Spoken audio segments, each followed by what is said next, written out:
Bonjour à tous, Magali, fille de Lune Tarot. J'espère que vous allez bien. Nous voici là parce que c'est dimanche 19. On va aller faire le tirage de la semaine pour voir les énergies de cette semaine du 20 septembre. Comment est-ce qu'on peut appréhender les choses au mieux? Qu'est-ce que les cartes veulent bien nous donner comme conseil? On va commencer par... Ne vous mettez pas dans une position... L'étoile à l'envers. L'étoile, il va falloir que je recherche, parce qu'elle nous suit beaucoup en ce moment, cette étoile à l'envers. L'étoile à l'endroit, c'est la foi. C'est vraiment avoir la positivité de se dire ça va fonctionner, ça va aller. C'est le vœu, c'est vraiment... non seulement on regarde autour de soi et on se dit tout va marcher, mais il y a aussi vraiment cette idée qu'on est protégé, que si on est là, c'est pour réussir à faire des choses, à comprendre des choses, à développer des choses. Et l'étoile à l'envers, soit on perd cette foi, soit on devient, alors je vais dire fataliste, mais il y a aussi l'idée de non seulement de plus y croire, mais du coup je pense de dégager une énergie qui fait effet boomerang. Parce que quand on baisse les bras, je pense que les gens autour de nous le perçoivent aussi bien que l'univers en soi et que c'est du coup compliqué de nous donner ce dont on a besoin. Cette pleine lune en poisson qui arrive là, c'est drôle parce que j'habite dans une maison où je la vois par la fenêtre. Je sais pas si vous vous rendez compte. Je crois que la première fois que je m'en suis rendu compte, j'étais donc dans mon canapé, position de l'étoile de mer, ou position de la sardine sous ma couverture, bref. Et je regarde par la fenêtre, et là je vois la lune. Je sais pas si vous vous rendez compte l'espèce d'impact que ça a fait sur moi. Genre cette maison, je l'ai trouvée, et la lune est par la fenêtre. Quand je suis en plein moment de relaxation, elle me dit bonjour. Je n'ai pas à bouger, je suis dans ma position la plus confortable possible. Bref, pour en revenir à cette étoile, pour moi c'est la lune, bien sûr, l'étoile qui me protège, qui m'apporte aussi certaines éclaircies sur des choses. Cette étoile à l'envers, j'ai presque envie de dire, je me demande si on se pose les bonnes questions quand on a l'étoile à l'envers. Qu'est-ce que je pourrais faire pour avancer? Qu'est-ce que je pourrais faire pour me sortir de cette situation? Qu'est-ce que au lieu juste de se dire, mais je suis là aussi parce que il faut que je sois là, dans ce moment-là. Bref, Magali, allons voir les énergies pour cette semaine du 20. Ça fait beaucoup. Ça fait beaucoup. Punaise. Oh, bah allons-y. Je sais pas si vous avez vu, j'essaie de faire des tirages qui sont un peu plus courts, mais... Les cartes sont là, mais il n'y a pas moyen. Écoute, t'es bien gentil avec ta réflexion, mais... Bah oui, mais en même temps, je comprends. Regardez, de toute façon, on en a parlé déjà. Le 4 d'épée à l'envers, l'idée que si on n'a pas accepté certaines choses, si on n'a pas purgé certaines choses, si on n'a pas pris conscience de certaines choses, qu'on a préféré passer à d'autres choses, justement, sur des déceptions, ça nous reviendra toujours. La carte du 4 d'épée à l'envers, pour moi, le boomerang. L'effet boomerang. Ce qu'il nous manque, cette clarté, ces éléments, cette vérité avec l'as d'épée et le mât à l'envers, on peut pas faire de vrais sauts en avant s'il nous manque certaines choses, dont... Alors, l'as d'épée, c'est aussi un objectif. Mais là, on a le sentiment que cette semaine, elle vous attrape en vous disant, on comprend bien que tu veux aller dans une nouvelle direction avec le mât, mais qu'est-ce que t'as oublié en route? Qu'est-ce que t'as oublié en route? Jojo l'escargot, entre autres, cavalier de denier à l'envers. Valet de coupe à l'envers, il est là tout le temps aussi. Dans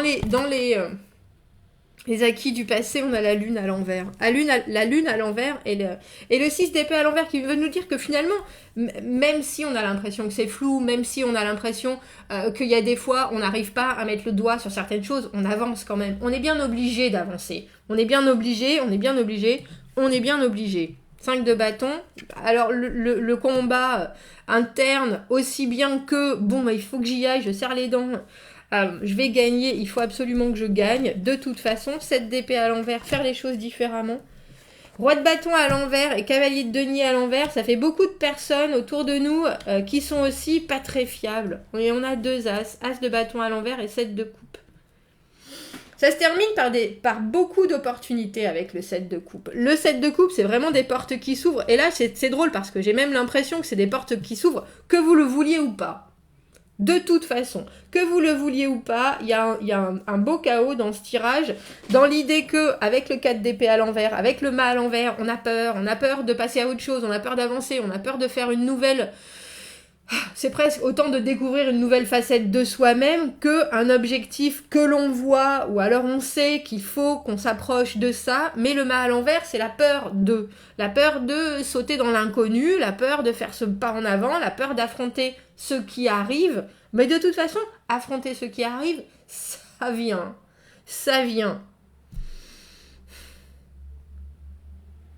Valet de coupe à l'envers, on a le sentiment, mon valet de coupe, il flotte toujours. Il a envie de dire des choses, il est de bon cœur, il a un bon cœur, Le problème, c'est que il n'y a rien de réel dans ce qu'il veut, dans ce qu'il a envie de dire, il n'y a rien de concret.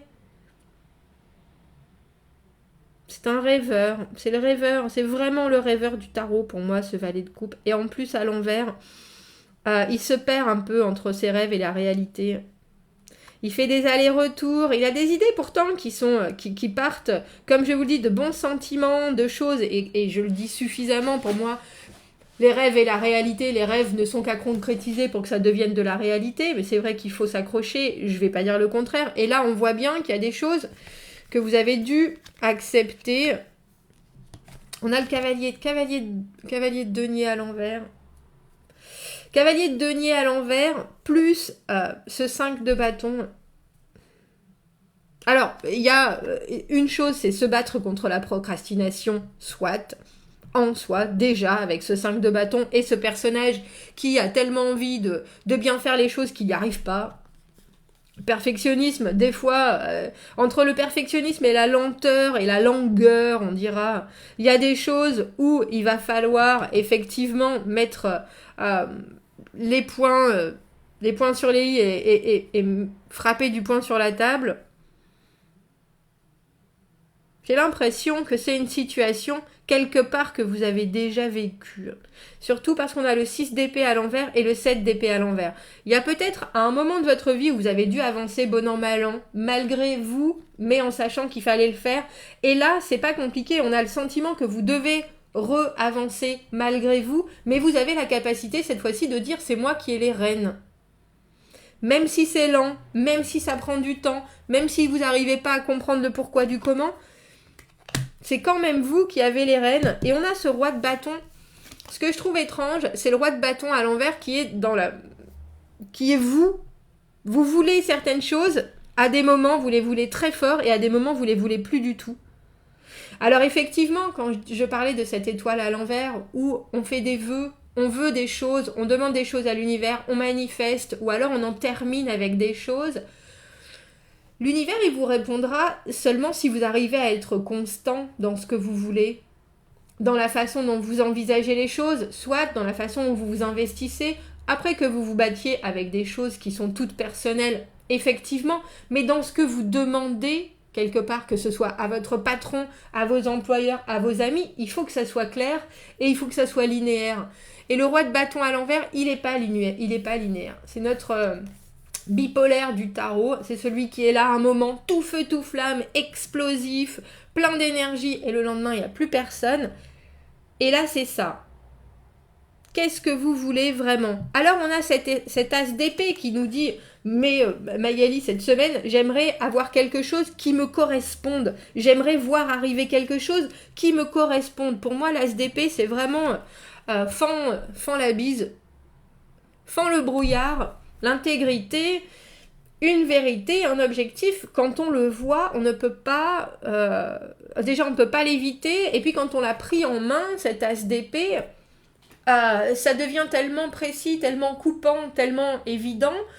qu'il faut continuer. Et c'est là où je vous dis, je pense que là, de ce qui se passe cette semaine, c'est pas forcément la même situation, mais vous avez déjà vécu des choses où il y a eu soudainement des éclaircies, parce que la lune à l'envers, c'est aussi les éclaircies, où vous vous êtes dit, je me suis basée sur beaucoup de sable mouvant, là je vois bien, ça me fait avancer, ça me donne un coup de pied au derche, que je le veuille ou non. Mais le 7 d'épée à l'envers, c'est aussi, on sait que les choses se sont passées comme ça et que c'était pas forcément de notre volonté. Maintenant, on veut faire les choses différemment. Maintenant, le changement, il n'est pas forcément facile à accepter, mais il est là. Il est bel et bien là.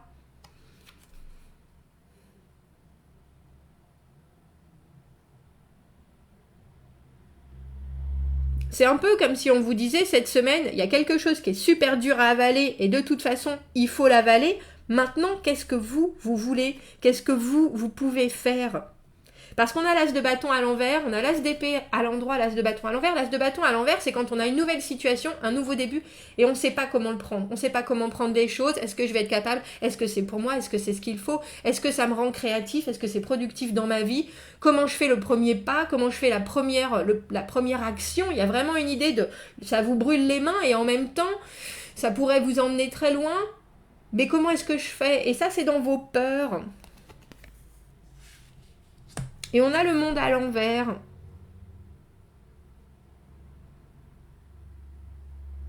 J'ai l'impression que vous touchez du doigt quelque chose de super important, que ce soit votre rapport aux autres avec ce 5 de bâton. 5 de bâton, il faut vraiment...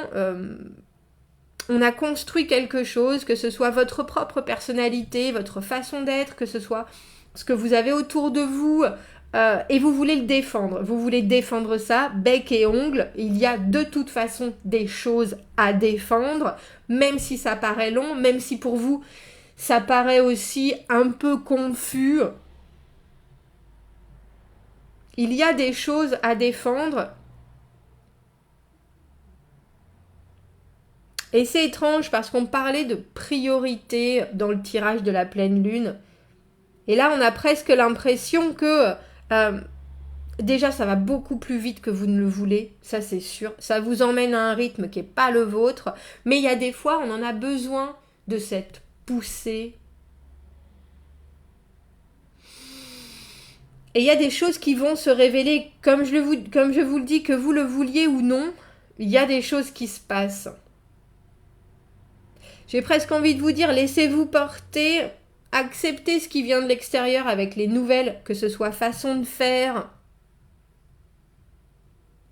Épanchez-vous peut-être plus que vous ne le faites traditionnellement. Parce que le 6 d'épée, c'est un peu la carte de toute façon, je laisse tout le monde, je fais comme je peux, je sauve mes plumes. Je suis obligée d'y aller, vous voyez, il y a eu bataille, moi je suis dans ma montgolfière, je laisse, j'enterre tout ce qui est derrière moi, à part que quand cette carte est à l'envers, on emmène une vraie image de ce qu'on a laissé derrière nous, c'est pour ça que c'est d'autant plus facile de passer à autre chose, d'avancer, c'est autant plus facile, c'est autant plus difficile de passer à autre chose, d'avancer, parce qu'on a quand même cette espèce de bagage avec nous. C'est cicatrice, plutôt. Mais là, on a aussi le sentiment, avec ce 5 de bâton, que si vous acceptez de relâcher au moins les doutes que vous avez sur vous, les choses seront plus faciles. J'imagine que ce sont des choses tellement importantes avec cet as d'épée et cet as de bâton que votre énergie, de toute façon, elle est en dents de scie. Il n'y a pas de doute. Comment est-ce que je m'inscris dans ce que je veux voir s'épanouir? Comment est-ce que je fais pour décider, définir deux choses qui doivent être inscrites sur une longue période de temps, alors que déjà, je suis même pas convaincue que je devrais être dans cette situation-là. C'est un peu la thématique de ce tirage de la semaine. Je sais ce que je veux faire, je sais ce dont je suis capable, mais où est-ce que ça m'emmène? Parce que la différence entre ce roi de bâton et ce cavalier de denier à l'envers, c'est que le cavalier de denier à l'envers, il prend son temps pour faire les choses. Le roi de bâton, c'est quelqu'un qui est là dans le présent, à 300% dans le présent, qui n'a pas le temps de prendre son temps, qui doit être hyper réactif tout le temps. Donc comment est-ce qu'on peut être hyper réactif et déjà engager des actions alors qu'on ne voit pas la façon dont vont tourner les choses. Et dont on ne sait pas exactement comment est-ce que nous, ça va nous impacter, et du coup, comment est-ce que ça va impacter notre famille, nos amis, la terre qu'on travaille, le travail que l'on a. Il y a quelque chose avec ce cavalier de denier qui a plein d'envie, qui a plein de possibilités, mais qui, normalement, fait les choses d'une manière très... une chose après l'autre, quand ça c'est fini, je passe à autre chose, etc., qui est complètement à l'opposé de l'énergie du roi de bâton, surtout le roi de bâton à l'envers, qui doit absolument, alors je vais dire presque faire éclater de l'énergie, pondre de l'énergie, prendre des nouvelles positions, mais il est toujours en train de marcher sur des braises, le roi de bâton à l'envers. On va éclaircir ce 7 d'épée à l'envers, parce que le 7 d'épée à l'envers et le valet de coupe à l'envers nous disent qu'il y a quelque chose que vous n'exprimez pas suffisamment. Alors, que ce soit vos doutes, dont vous ne parlez pas suffisamment, que vous gardez à l'intérieur, qui du coup vous font douter, parce que le 5 de bâton, comme je vous dis, c'est aussi les combats internes. J'ai déjà ça, comment est-ce que je peux faire? Est-ce que je dois garder ça? Est-ce que je dois plus faire? Est-ce que je dois moins faire? Mais je vois bien qu'il y a d'autres personnes qui sont là, qui veulent aussi ce que j'ai. Et là, on vous dit, il y a d'autres possibilités, et peut-être que vous ne les voyez pas forcément. Il y a trop de cartes. Avec ce 7 d'épée à l'envers, mais il y a d'autres manières de faire.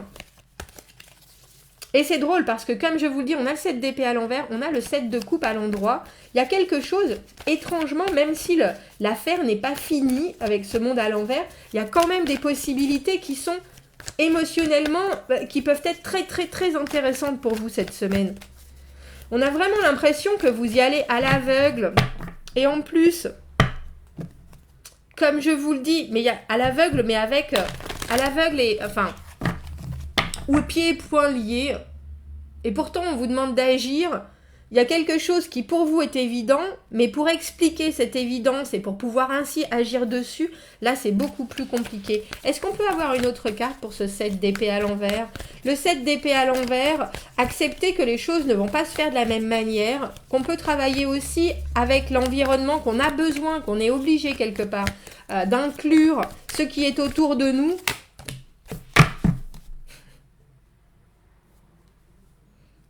Regardez, j'aime bien cette reine de coupe parce que elle a une main dans le passé et quand même sa coupe dans le futur.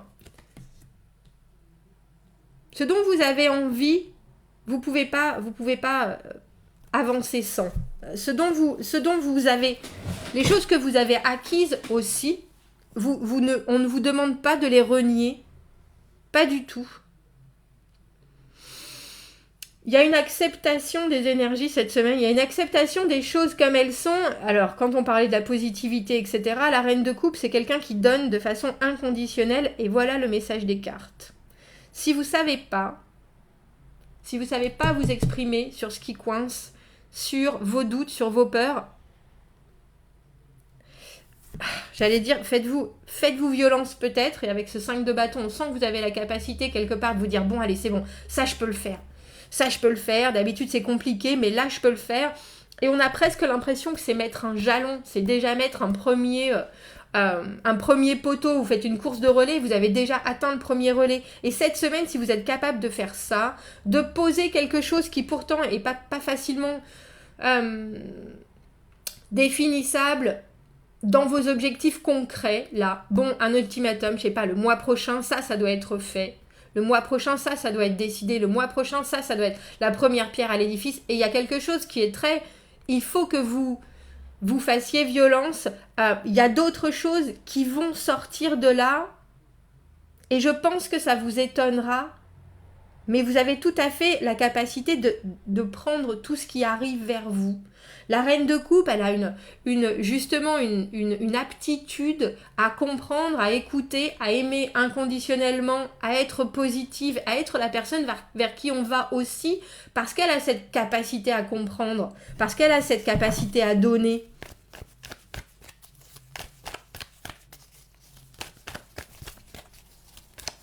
La reine de coupe, c'est la maman du tarot dans les arcanes mineures. Hein.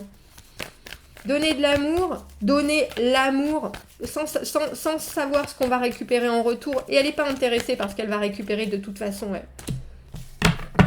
Ouais, il faut sortir de votre... Sortez de votre caverne.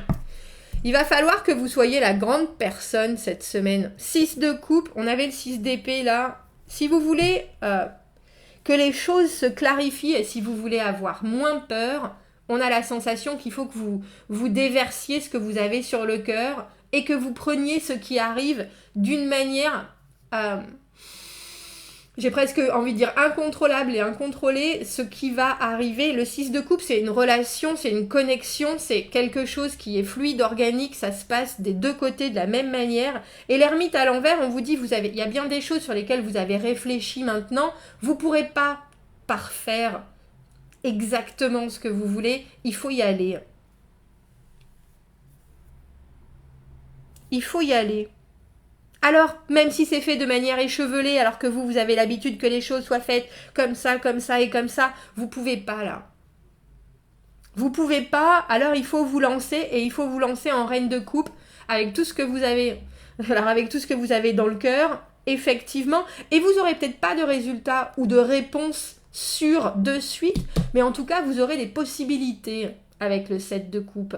Le 7 de coupe, des choses qui s'ouvrent, des portes qui s'ouvrent, des opportunités qui se présentent. Et après, à vous de choisir. Mais tant que vous ne vous lancez pas, on voit que vous n'avez pas ces opportunités. Alors, il faut le faire. Bon. Ermite à l'envers, on lui demande à un moment de sortir de son introspection et de dire alors, qu'est-ce que tu as découvert ? Alors, comment tu te connais mieux ? Alors, qu'est-ce que tu as vu ? Alors, qu'est-ce qui te reste à travailler ? Alors, il a besoin de communiquer. Et on voit bien que là, la communication, pour vous, pour le moment, c'est compliqué. Alors, si vous ne savez pas forcément communiquer, juste montrez que vous êtes là, dans toute votre générosité, dans toute votre ouverture d'esprit, dans toute votre ouverture de cœur. Moi, je suis là, j'écoute, pourquoi pas ? Allez-y, expliquez-moi, dites-moi. Soutenez-moi, montrez-moi, parce que là, on voit bien que vous savez plus sur quel pied danser. Et de cette capacité, justement, à accepter que les autres pensent, jugent, et des opinions, voient les choses différemment, on voit que ça, il sort bien d'autres choses avec ce 7 de coupe, et que les choses se fluidifient aussi. Bon, commentez, n'hésitez pas, je trouve que c'est une belle... c'est un beau tirage. On voit que comme je dis, il y a des choses qui ont besoin de sortir, mais il y a aussi des éclaircissements que vous devez avoir avec vous. Comment est-ce qu'on pose la première pierre à l'édifice si on est toujours en train d'y penser et pas de la poser, cette pierre ? Et qu'est-ce qu'on peut demander à l'extérieur pour être rassuré quelque part et se retrouver au mieux dans cette situation de la semaine ? Quelqu'un qui est là pour vous écouter aussi, hein, avec cette reine de coupe. Bon, commentez, n'hésitez pas, abonnez-vous à la chaîne si vous le voulez, aimez la vidéo si ça résonne. Si vous avez besoin d'un tirage privé, vous avez mon adresse email dans la petite boîte juste en dessous. Je vous souhaite une très belle semaine et je vous dis à bientôt. Au revoir.